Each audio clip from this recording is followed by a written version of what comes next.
எப்பவுமே ஒரே மாதிரி சட்னி, சாம்பார்ன்னு வைக்காம, வித்தியாசமா இந்த வெங்காய தொக்கு செஞ்சு பாருங்க. அவ்வளோ ஒரு டேஸ்ட்டா இருக்கும். Welcome to babies kitchen. அதுக்கு 1/2 கிலோ அளவுக்கு சின்ன வெங்காயம், 10லேருந்து 15 காஞ்ச மிளகா, ஒரு சின்ன நெல்லிக்காய் சைஸ் அளவுக்கு புளி, நல்லா அடிகனமான இரும்பு சட்டியில ஒரு 100 மில்லிகிராம் அளவு நல்லெண்ணெய் சேர்க்கணும். நல்லெண்ணெய் தான் இதோட டேஸ்ட்டு இன்னும் தூக்கி குடுக்கும்.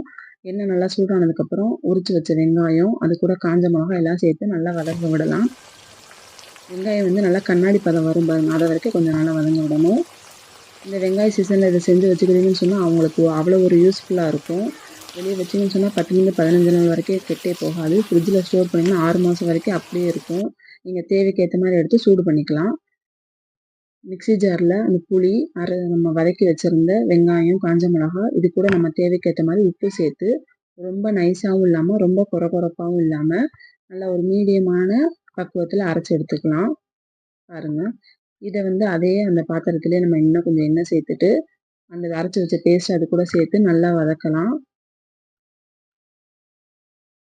இந்த எண்ணெய் எல்லாமே நல்லா இப்போ பாருங்க உள்ள இழுத்துட்டு திருப்பி அது ஃபுல்லாக பிரிஞ்சு வந்துடும். அந்த ஸ்டேஜ் வரைக்கும் நல்லா வதக்கி எடுக்கணும். இதோட கலர் பாருங்க வெள்ளையாக தான் இருக்குது.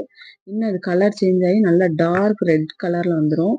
இது வந்து சாதத்துக்கு கூட பெரட்டி சாப்பிட்டா அவ்வளோ ஒரு டேஸ்ட்டாக இருக்கும். தயிர் சாதம், இட்லி, தோசை, சப்பாத்தி எல்லாத்துக்குமே ஒரு அட்டகாசமான காம்பினேஷனாக இருக்கும். நீங்கள் வீட்டில் கண்டிப்பாக ட்ரை பண்ணீங்கன்னு சொன்னால் அடுத்தடுத்து நீங்கள் ட்ரை பண்ணிகிட்டே தான் இருப்பீங்க. பாருங்க இந்த ஸ்டேஜில் நல்லா எண்ணெய் எல்லாமே பிரிஞ்சு வந்துருச்சு. இதை நல்லா ஒரு கண்ணாடி பாக்ஸில் போட்டு ஸ்டோர் பண்ணி வச்சுக்கலாம்.